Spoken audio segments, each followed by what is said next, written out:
After losing my memory, I became the love of my husband's life again. At my college graduation, I finally gathered the courage to confess my feelings to the man I had secretly loved for years, Zachary Warren. Across the street, under the soft summer light, Zach stood tall in his deep blue graduation gown, flashing his perfect smile as his friends took photos. He looked just as brilliant and unattainable as he had throughout our years at university. My heart was pounding so hard I could barely hear the sounds around me. Without thinking, I rushed toward him, completely unaware that the traffic light was still red. The screech of tires. A blinding flash. Then, nothing. When I opened my eyes, all I could see was a blinding white ceiling. The sterile scent of antiseptic filled my nostrils. My head was spinning, and my entire body ached. I blinked a few times, trying to make sense of my surroundings. Then I saw him. Zach. He was standing at the side of my hospital bed, his hands casually shoved into the pockets of his white coat. Wait, white coat? He looked older. Sharper. Even more composed than I remembered. I blinked again, confused. Zach? I whispered, my voice hoarse and dry. His eyes shifted from the IV drip above me to my face. There was no warmth in them. In fact, his expression was as cold as ice. You're awake? Great, he said flatly. Let's discuss the divorce agreement. What? Divorce? I hadn't even confessed to him yet. How had we already gotten married, let alone reached the point of divorce? Before I could say a word, Zach sat down in the chair beside my bed. His tone was filled with restrained contempt. Jennifer, I really didn't think you'd stoop this low. Risking your life just to delay the divorce proceedings? You've taken manipulation to a whole new level.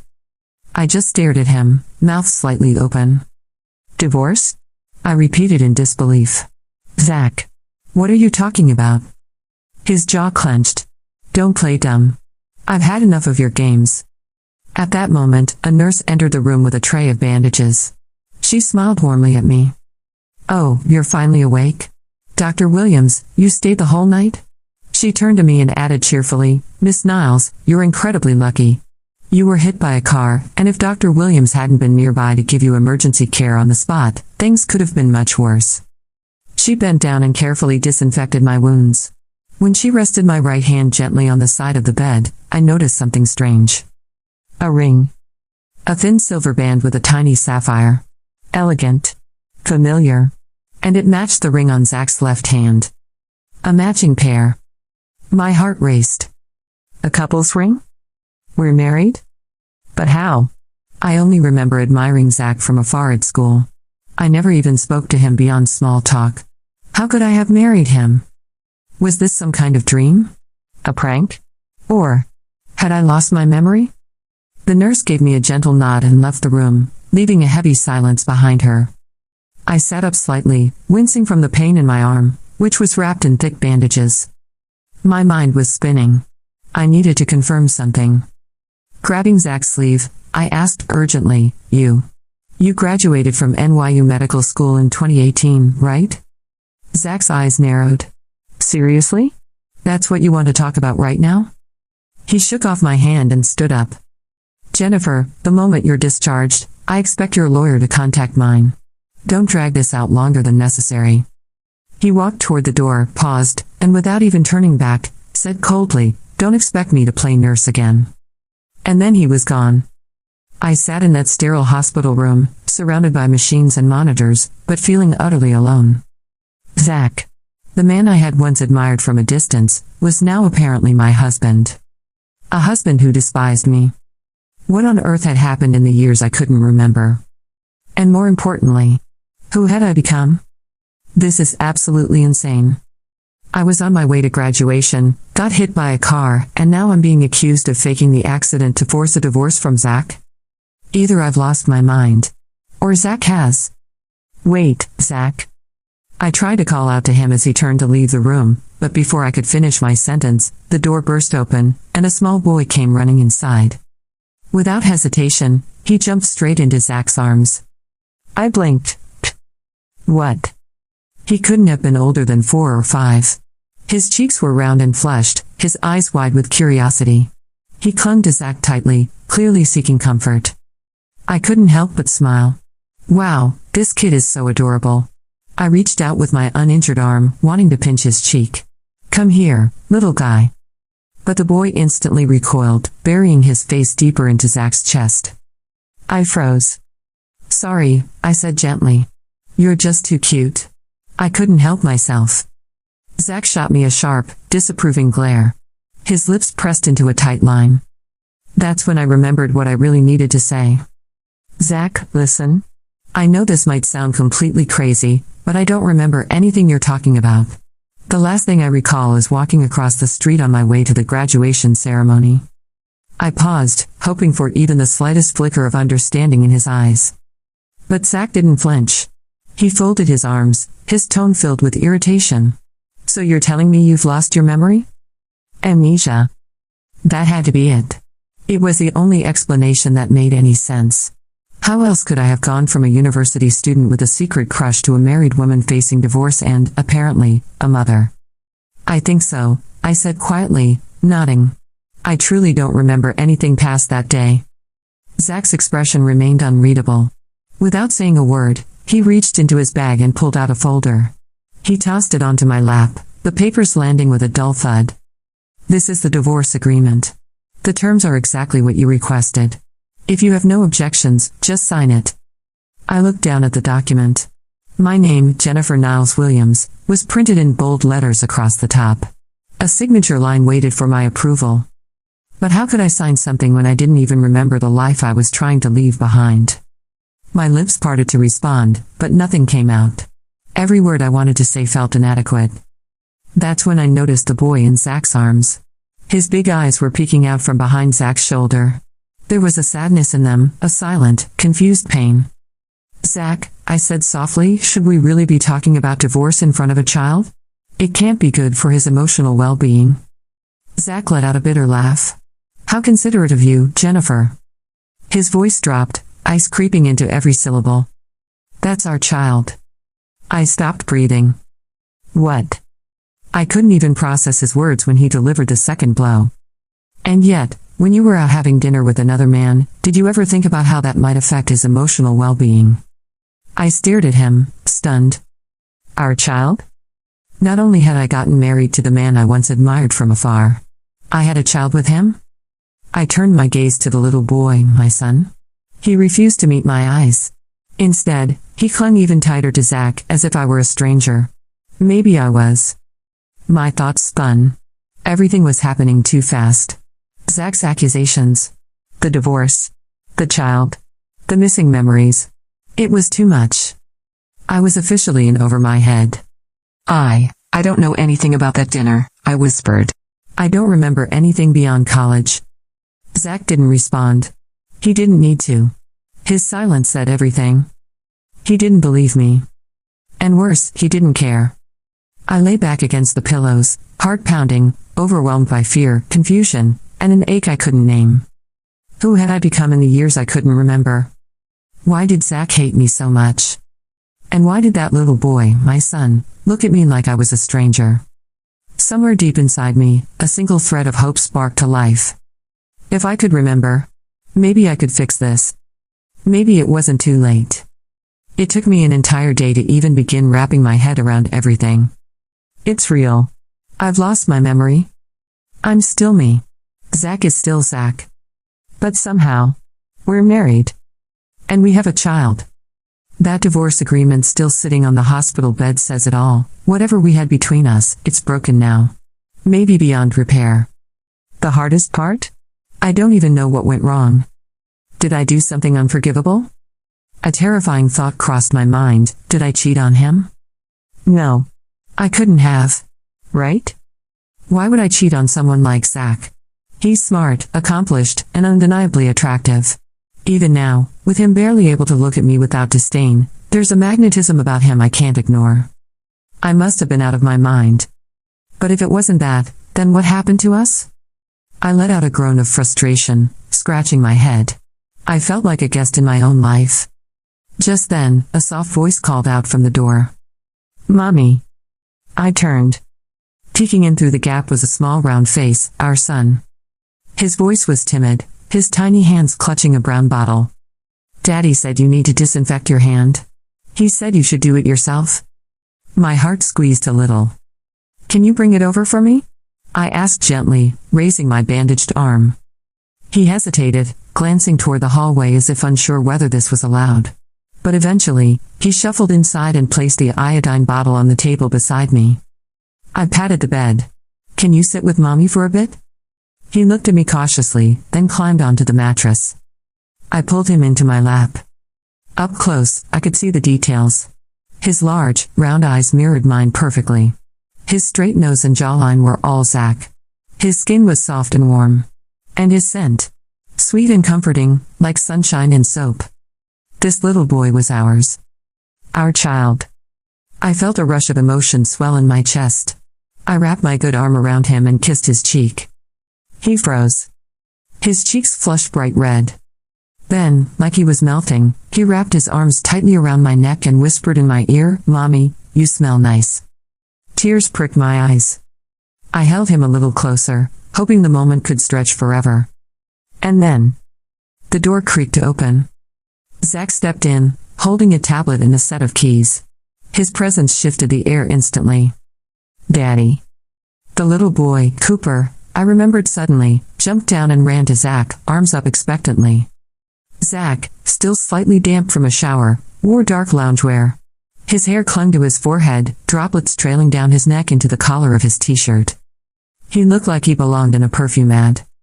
I swallowed hard. My pulse spiked as he approached.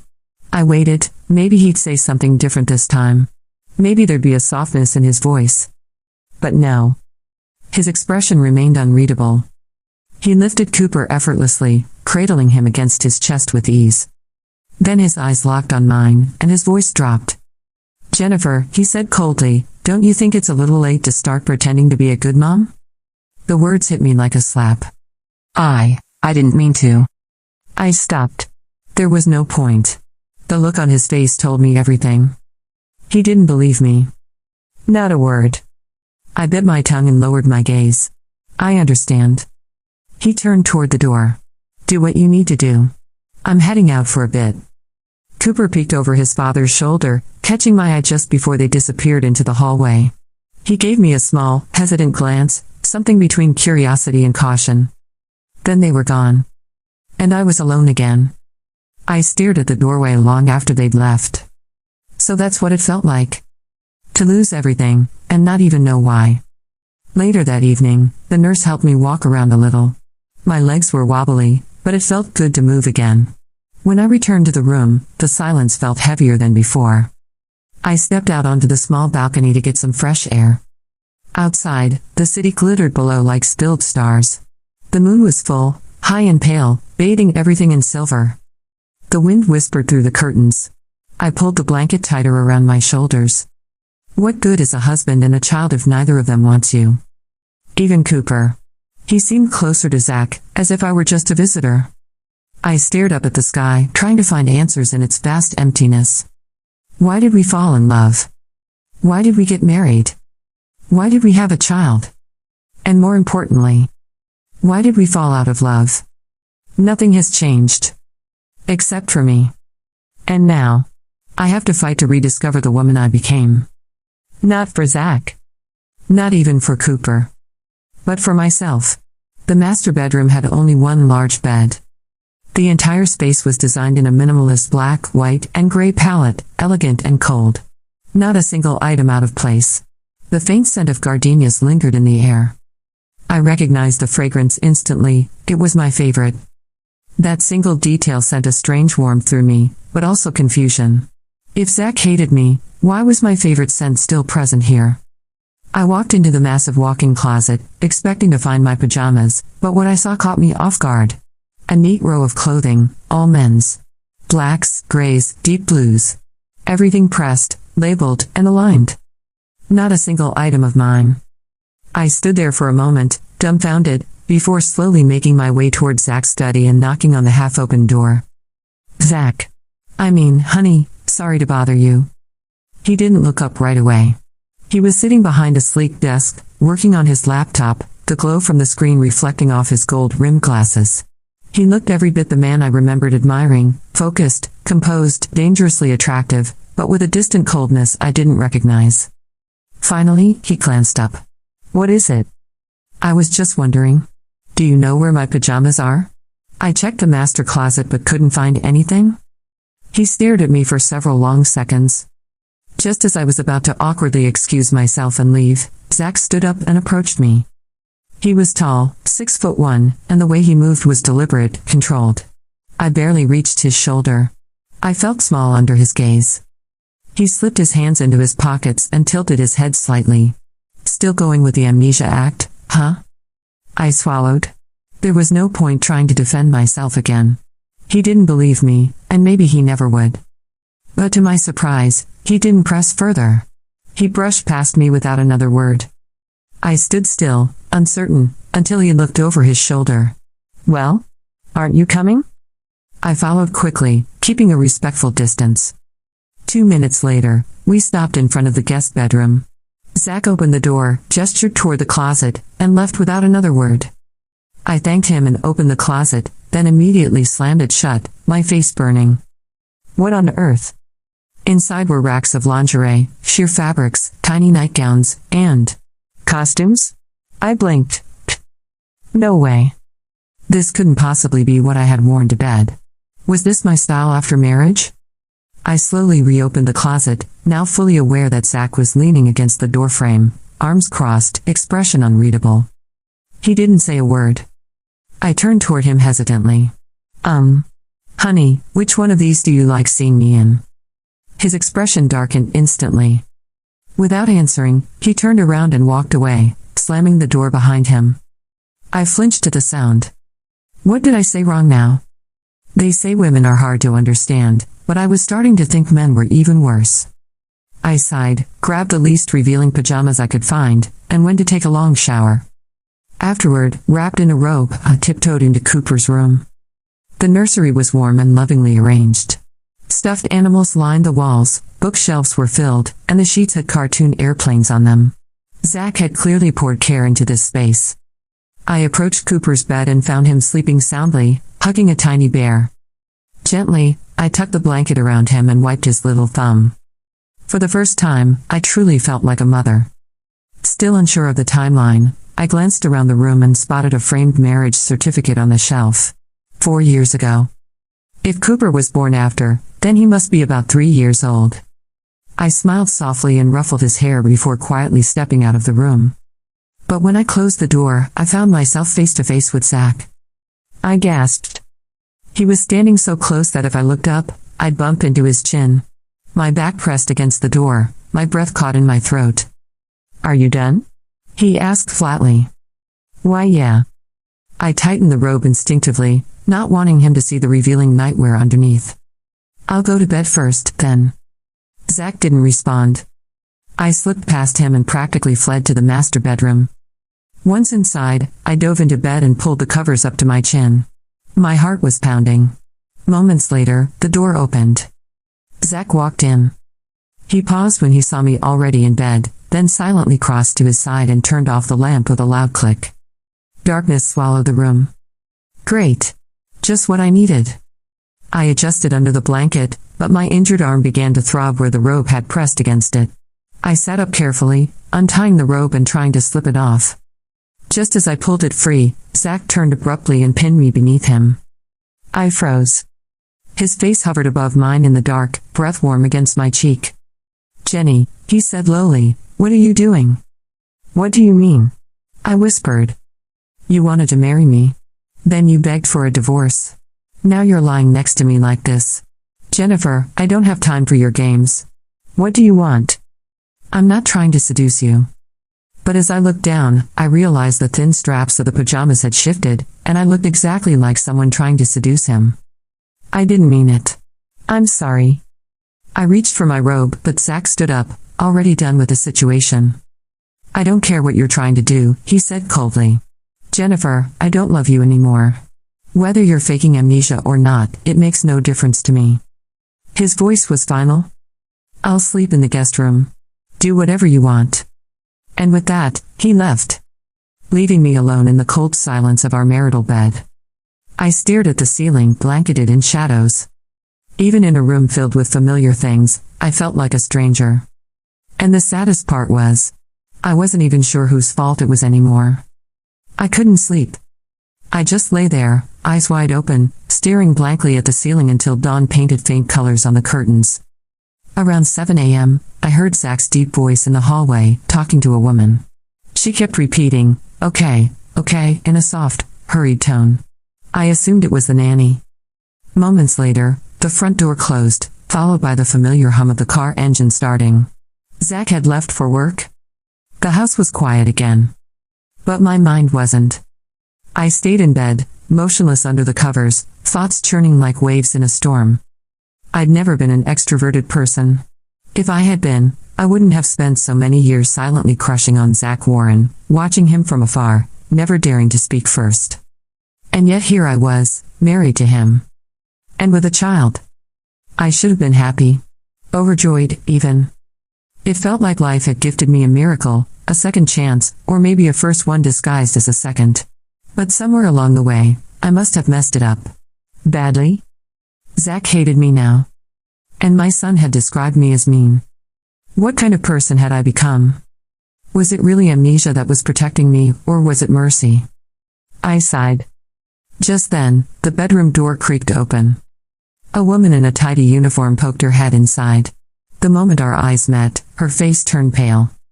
I'm so sorry, she gasped, immediately bowing her head. I didn't think anyone was in here. It's okay, I said gently.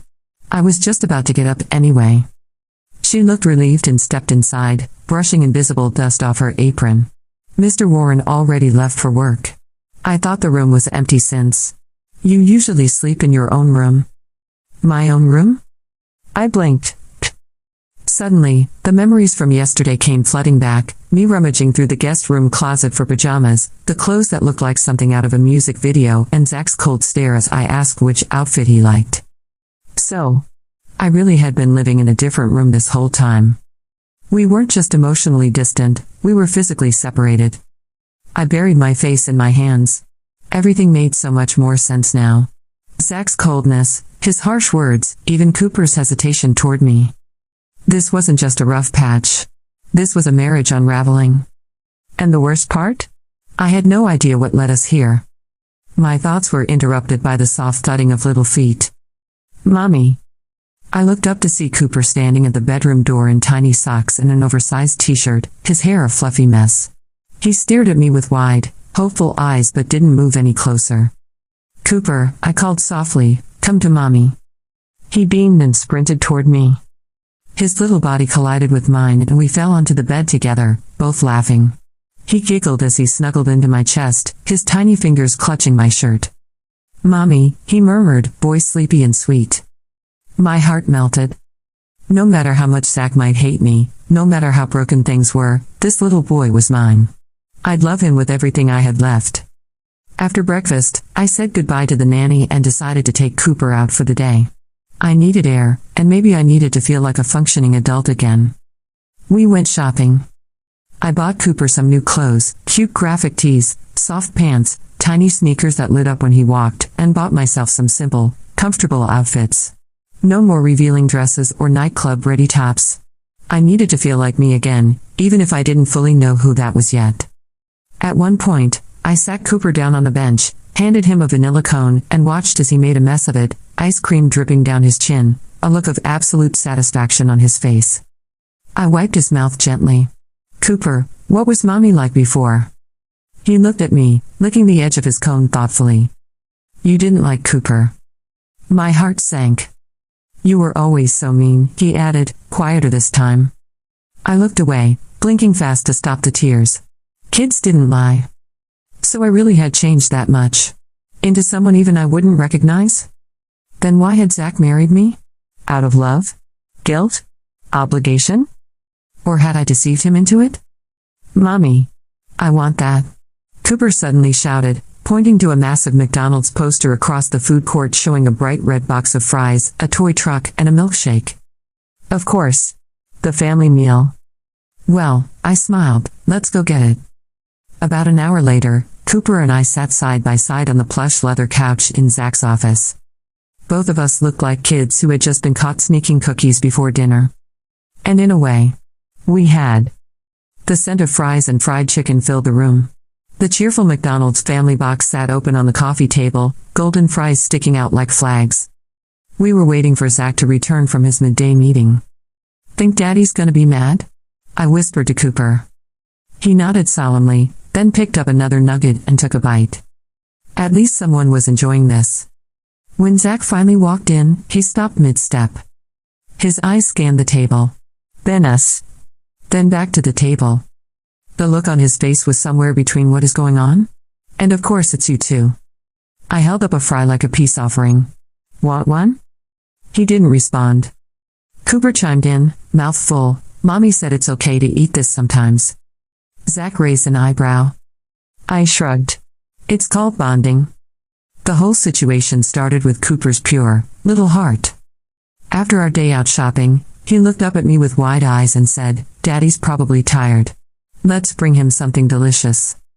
He clutched the McDonald's bag like it was a treasure. How could I say no? Zach's office happened to be nearby, and Cooper insisted. So off we went, mother and son, united in our noble mission to deliver nuggets and fries to a very serious man in a white coat. To us, it was a kind gesture. To Zach, it was an abomination. "Why would you feed Cooper junk food?" he asked, frowning so hard the crease between his eyebrows looked deep enough to hide a credit card. I hadn't expected an interrogation. But I couldn't just throw Cooper under the bus. "It's for me," I said quickly. "Not for him." Zach raised an eyebrow. "So you know it's bad for kids but think it's perfectly fine for you?" Then he launched into what could only be described as a nutritional takedown. Fried food is high in saturated fats, which place stress on the digestive system, increase the risk of obesity, and contribute to cardiovascular disease. The sodium levels are dangerous for kidney function, and the batter contains aluminum-based leavening agents that, if consumed regularly, can lead to cognitive decline. I blinked, absorbing maybe 3% of what he said. "So, what you're saying is, it's bad for your health," he said with a sigh, folding his arms. That's when it hit me. He wasn't just criticizing. He was worried about me, in his own clinical, data-driven way. How? Oddly touching. Before I could respond, Cooper marched up, fist balled at his sides. "It was my idea. Mommy bought it because I asked. Daddy's being mean." He pounded his little fists against Zach's thighs. For a moment, I froze, unsure of how Zach would respond. But then, he laughed. A real, genuine laugh. Zach picked Cooper up effortlessly and smirked. "A McDonald's meal won you over, huh? You little foodie." He glanced at me, then picked up the bag. I braced myself for him to toss it in the trash. Instead, he said, "I'll be done soon. Wait in the break room. We'll go home together." He handed Cooper back to me and walked us to the break room himself. He placed the food on the table and turned to leave, but not before pausing at the door. "Don't eat too much. And don't make this a habit." A warning. But not a rejection. Was that a sign of tolerance? Even care? I smiled despite myself. "Thanks, Zach." His gaze lingered for a moment, then he nodded silently and left. Cooper and I were happily devouring fries when I heard a knock on Zach's office door. Then came a familiar voice. "Got a minute? I've been feeling a bit off lately. Can you check my pulse?" I peeked through the cracked door. It was Blair Quinn. Beautiful. Polished. Smart. Elegant. The woman everyone used to say was perfect for Zach. Back in the day, Blair openly chased after him.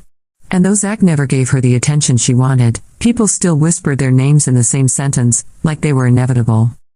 Now they were colleagues. Blair stood by his desk, pretending to cough. "We doctors can't control our schedules. It's the end of the year, and the department's a mess." Zach barely reacted. "You're probably just tired. Try getting some rest." But Blair wasn't here for a diagnosis. Her tone shifted.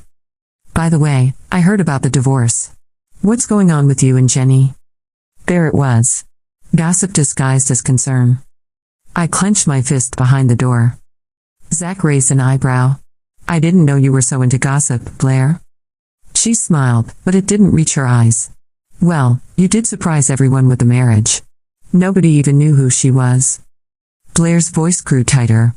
"To be honest, from the outside, You two never seemed like a good match. You're brilliant, and she's... She didn't finish the sentence, but I felt the sting of it anyway. Zach cut her off coldly. This is a family matter. It doesn't concern you. Then, harsher, and we're just colleagues. I hope that's clear. Blair flushed. Got it, she muttered, and left without another word. The hallway fell silent again. I sat down beside Cooper, who was still gnawing happily on a chicken nugget, totally oblivious to the emotional nuclear fallout I'd just witnessed. He looked up and offered me one of his half-eaten nuggets. Mommy, want some? I shook my head, my appetite gone. Eat it, sweetheart. But Blair's words echoed in my mind. You never seemed like a good match. You're not like him. Nobody even knew who she was. Maybe she was right. Zach was already a successful doctor. Respected. Brilliant. Focused. Me? I didn't even know what job I used to have. I didn't know who I was before the accident. All I knew was that the clothes I found in the guest closet looked like something a lounge dancer might wear. A provocative version of me I couldn't imagine inhabiting. What if that's who I was? What if I'd embarrassed Zach? Alienated his colleagues? His family? What if that dinner with another man had happened? I wasn't sure what was more painful, Zach's coldness, or the possibility that I had earned it. My heart twisted. Who was I? Jenny. Zach's voice cut through my thoughts. He stood in the doorway, now in casual clothes. His sleeves were rolled up, his watch off. He looked normal. Less like a doctor, more like a man at the end of a long day. You done with work? I asked, startled. It's 5:15 p.m., which means I've been off for 15 minutes. He narrowed his eyes slightly. And you've been zoning out for exactly that long. I blinked, speechless. Wait. He was watching me? Even a workaholic like him was keeping track of how long I'd been lost in thought? For a brief, flickering moment, I felt a warmth I hadn't felt in days. Maybe, just maybe, there was still something human behind that armor of his. The ride home was quiet. Zach's car was sleek and spotless, the faint scent of leather and his cologne filling the space. Cooper had his own little car seat in the back, and I hesitated before getting in, unsure of where to sit. The front seat felt too close. So I reached for the back door handle instead. Just as my fingers touched the metal, Zach's voice rang out from the driver's side, low and dry. Do you think I'm your chauffeur? I froze mid-motion. He didn't even look at me, his gaze stayed locked on the road ahead, as if he already knew how ridiculous I'd look. I let go of the handle and laughed awkwardly. No, I just wanted to check out the view from the back seat. Change of perspective, you know? Zach gave me a side eye so sharp I felt like it could slice through steel. The rest of the ride passed in near silence. Cooper fell asleep within minutes, his head leaning to one side, lips parted slightly. I turned to look out the window, but my mind was somewhere else entirely. My thoughts kept circling back to one impossible question. Zach, I said softly, why did you marry me? He didn't flinch. Didn't even glance my way. Does it really matter now? His voice was calm, too calm. Like we were talking about weather or traffic, not the foundation of our relationship. Maybe he was right. Maybe the answer didn't matter anymore. But it still hurt. When we got home, Zach disappeared into his study without a word. I didn't see him again for the rest of the evening. I bathed Cooper, dressed him in soft pajamas, and read him a short bedtime story, although he fell asleep halfway through. As I tiptoed out of his room, closing the door quietly, I found Zach standing there, arms folded. Cooper's asleep? He asked. I nodded. Yeah. You've had a long day. You should get some rest.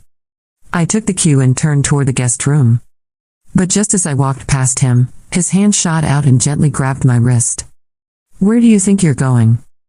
I blinked at him. To the guest room? Zach's brow furrowed. Mrs. Warren, are you already planning to move out of our bedroom? Last I checked, the divorce hasn't been finalized. I thought. The nanny said I usually sleep. So you believe whatever someone else tells you? Don't you have your own judgment? His voice wasn't angry, but it was firm. Unnervingly so. Of course I didn't have my own judgment, I had no memory. But I didn't say that out loud. His words hinted at something surprising. Used to sleep in our bedroom. As in, we did share a bed. Without another word, I turned around, returned to the guest room, grabbed my pillow, and made my way back to the master bedroom. It was the first time I was fully aware that I was going to sleep next to Zach. My heart wouldn't stop pounding. I sat on the edge of the bed like a guest waiting for instructions. From inside the bathroom, I heard the water running. My imagination took off without permission. I pictured Zach in the shower, water running down his strong shoulders, trailing across his chest and those well-defined abs. My face went hot. What is wrong with me? I was about to flee when the bathroom door opened. Zach stepped out, water still clinging to his skin, a towel low on his hips. His hair was damp, his chest bare, droplets sliding down his abs like they were part of some slow-motion drama scene. I dove under the covers, burying my face. This is just an illusion. Just a hallucination, I mumbled into the blanket. To my horror, I heard him laugh. A real laugh. Deep and amused. The bed dipped slightly as he climbed in beside me. You know, he said, voice low and relaxed, sleeping with a blanket over your head isn't good for your breathing. Before I could respond, he gently tugged the blanket down and exposed my thoroughly flushed face. Then, in one smooth motion, he pulled me into his arms. My breath caught. Good night, he whispered. I was frozen. His body was warm, his arms firm yet gentle around me. I could hear his heartbeat, strong and steady beneath my ear. The warmth of his skin, the weight of his presence, everything was real. Too real. I didn't dare move.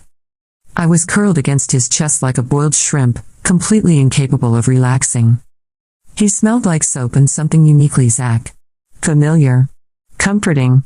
Dangerous. Minutes passed. Eventually, his breathing slowed. He'd fallen asleep. I opened one eye and peeked up at him. He looked soft. His usual coldness had vanished, replaced by a quiet peace. His features were relaxed, almost boyish, like the weight of the world had lifted in his sleep. A fairy tale prince. Beautiful and unreachable. But just as I was starting to feel safe, I heard his voice again. Can't sleep? Or do you have something else on your mind? I yelped and buried my face in his chest. I'm already asleep. I muttered. He chuckled, the sound rumbling softly against my cheek. Despite everything, my nerves, the tension, the unknown, his arms around me were warm. Steady. Real. And for the first time since I woke up in that hospital room, I fell asleep peacefully. But before sleep took me fully, one thought echoed through my mind. This doesn't feel like the end of a marriage. After that day, something shifted between Zach and me. He never mentioned the divorce again. It was as if the agreement had been some impulsive afterthought, a mistake neither of us was willing to revisit. Strangely enough, he started acting clingy. At 7 in the morning sharp, he'd pull the covers off and nudge me with that annoyingly calm voice. You promised to make me breakfast. Did you forget?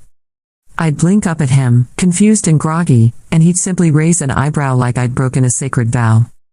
By 11, I'd be on the floor of Cooper's room, playing with plastic building blocks, when my phone would ring. I'm finishing work early today, Zach's voice would say through the speaker. I'm craving your spicy potato strips and sweet and sour ribs. Didn't you once promise to cook your signature dishes for me every day?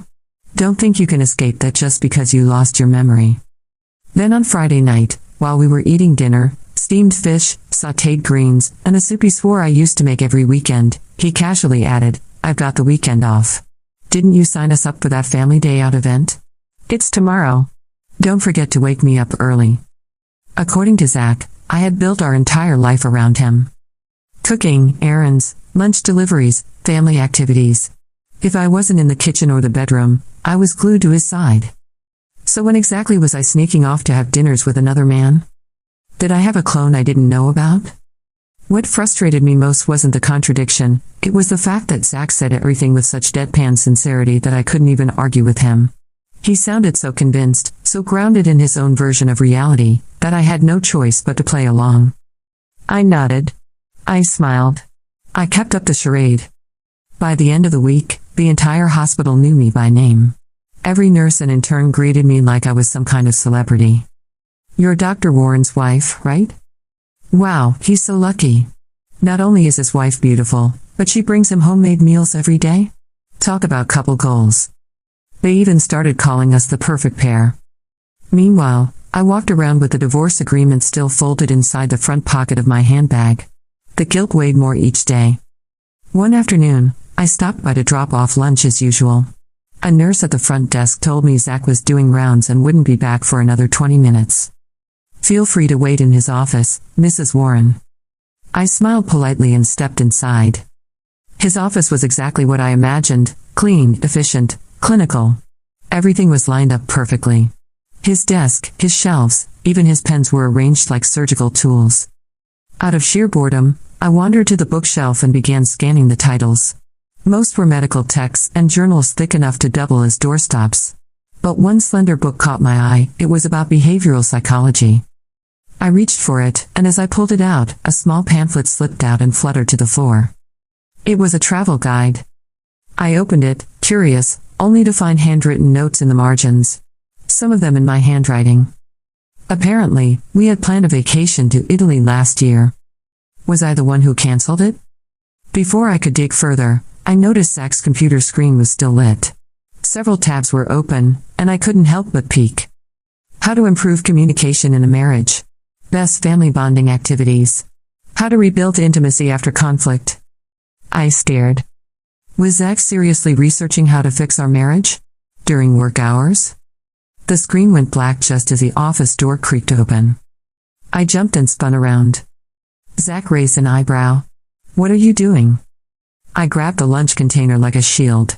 Waiting for you, obviously. Come eat. He chuckled and ruffled my hair as he handed me a sanitizing wipe. Clean your hands first.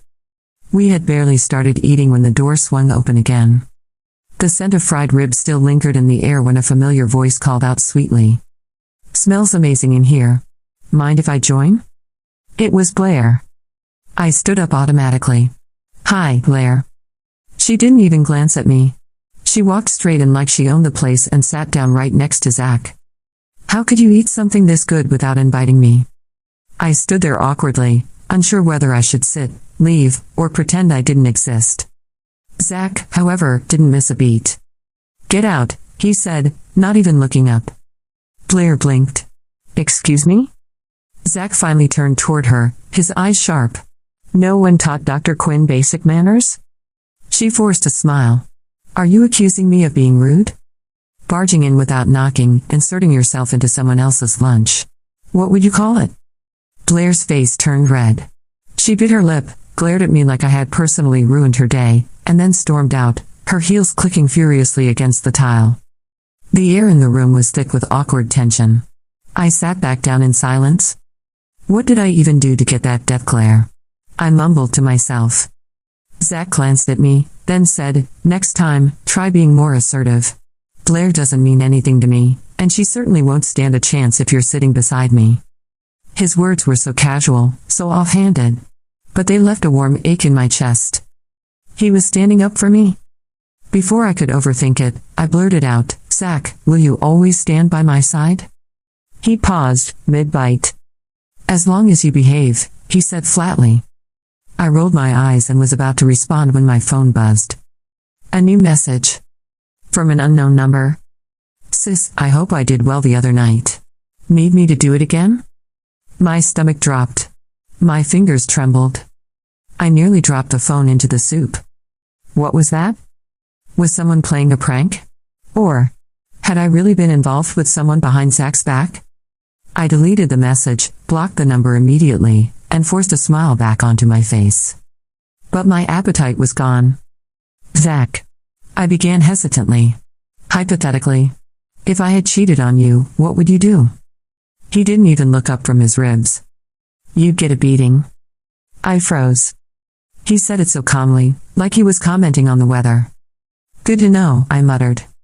But inside, I wasn't calm at all. What if that message wasn't a prank? What if it was a real glimpse into the woman I used to be? What if Zach had every reason to hate me? Suddenly, the warmth I had started to feel twisted into anxiety. Because maybe I really didn't deserve his loyalty after all. Bit by bit, Zach and I started to act more like a real married couple. I still didn't remember our past, but strangely, it stopped mattering as much.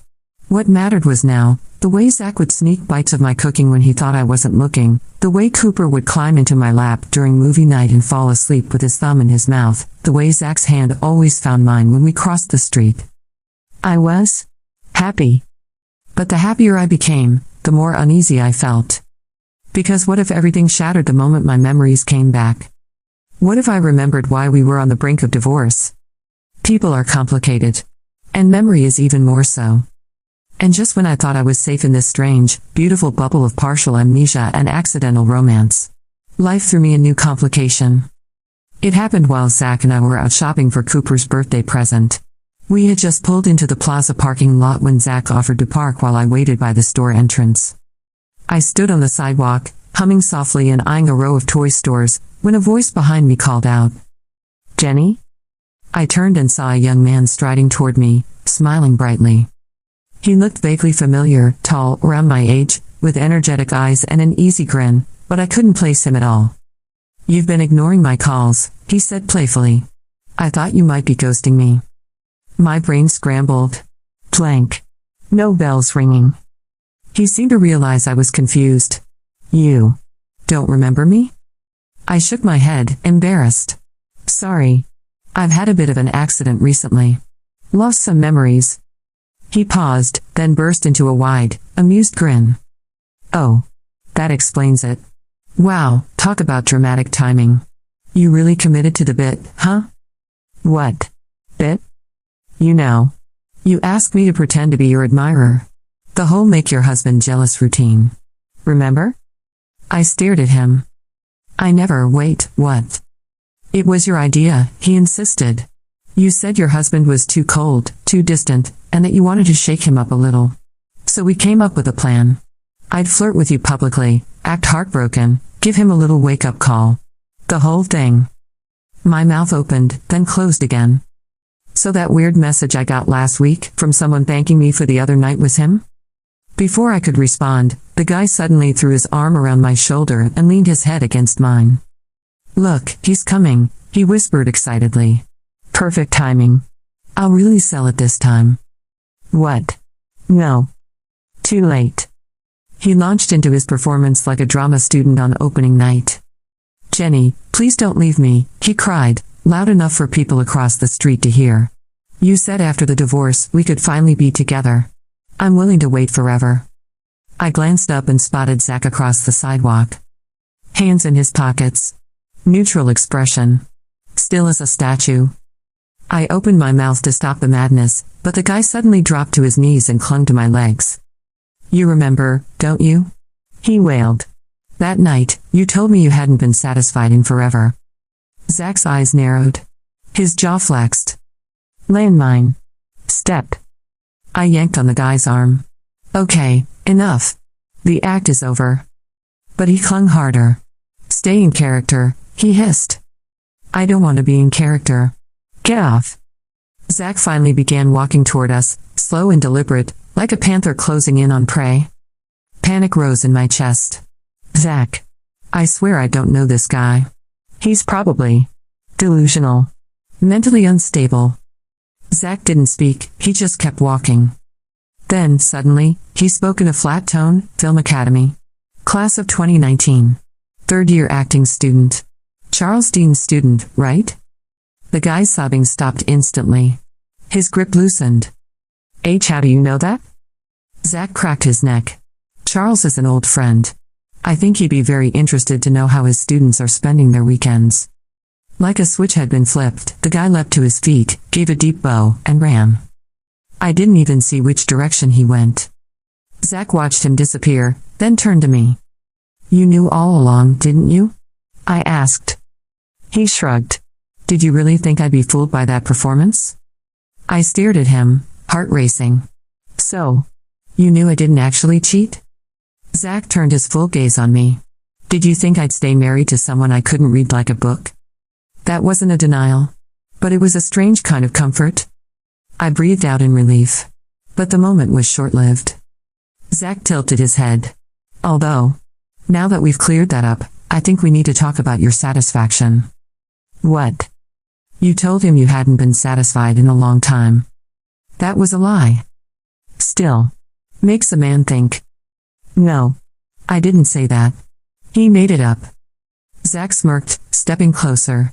Sounds like Mrs. Warren might have a few unmet needs. Oh my God, Zach. Why wait? He murmured. We've got time. We can take care of those needs right now. I was wrong, Zach.